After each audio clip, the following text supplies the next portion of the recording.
What's up, everybody? It's your boy, the Black Kakashi, and today I'm talking about the latest chapter of One Punch Man. Well, the latest chapter at the moment, depending on when this video gets uploaded. Now, I'm talking about chapter 130. Now, I've always been one to talk about One Punch Man. I just never got the chance to do it. So you know what they say, better late than never. Now, before I start talking about it, I just want to give this man Yusuke Murata his praise real quick, because holy shit, this man's art style is so freaking phenomenal and beautiful. Like, I think when it comes to art, he's like one of the only people in the game right now that I get the most excited about when it comes to like seeing like how does he top what he did in his previous work, you know, stuff like that, and it just gets me excited. And it clearly reminds me on why Metal Bat versus Garou was one of my favorite fights of the show, and it made me a huge fan of Metal Bat. Like, the panel showing Tatsumaki and the monster staring at one another is like so top tier that I had to talk about it. Now, this probably won't be the only time that I talk about it, but for right now, let's just talk about the chapter.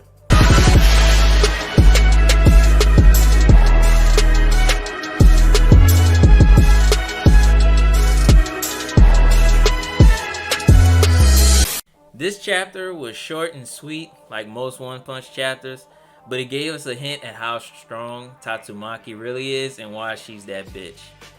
During her fight with Psykos in chapter 128, she was slightly holding back because nobody has reported that they've rescued Narinki's son, his bratty son. But thanks to King giving her the word, she can finally turn the Monsters Association hideout inside out, or upside down.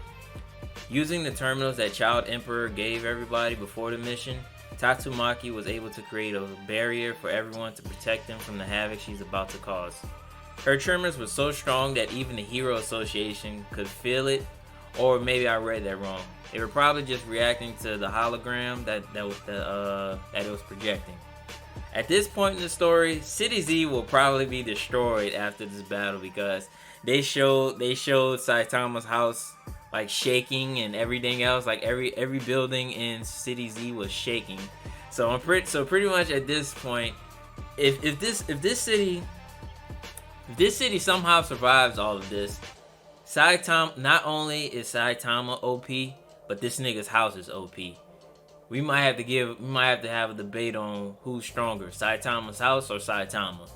But regardless of all that, if this battle destroys the whole city, Saitama's gonna be homeless. Now, as I mentioned earlier, the panel of Tatsumaki and the monster standing sky high in the tower. The Tornado of Terror is getting ready to do battle with the Orochi/Psykos hybrid monster. And I love the little note at the end of the chapter stating that Phoenix Man is the coolest and most overpowered monster in the series, which I think is kind of true because besides the hybrid monster right now, his design is freaking cold. I'm not even gonna front. That design is cold.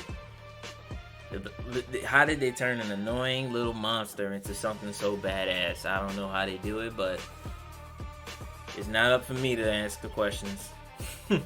And well, that concludes the end of the chapter. So how do y'all think the battle will go?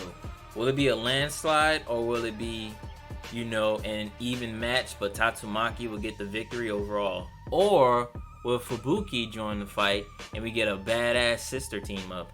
Let me know y'all's predictions. And now that I've got that out of the way, I want to talk about something that's been on my mind for a good minute. We know Garou, the badass antagonist of season 2, one of the best characters in the show and the most popular. The man that's a monster. The human monster, or should I say the human monster? The man that's always looking for a fight and trying to fight the best people so he can beat their ass. And all he wants to do is fight S rank heroes. So we seen him fight Genos, we seen him fight Bang, we seen him fight is Tank Top Man, is he an S class hero? I think he is. We seen him fight him. You seen him fight Pooty Prisoner. We seen him fight the fake black man, Melikani, but whatever that nigga name is, the fake black man. Who else has he fought? I think those are the only. And he fought Wild Dog. Now he's fought in like 6 or 7 S-class heroes. I guess you can.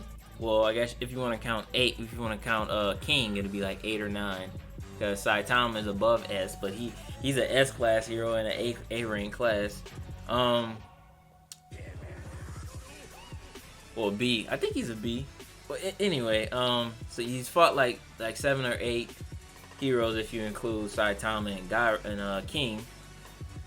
And I've always wondered, how would Garou do against Tatsumaki? Because we know that Garou is an adapting machine with a heavy Dragon Ball Z Zenkai boost.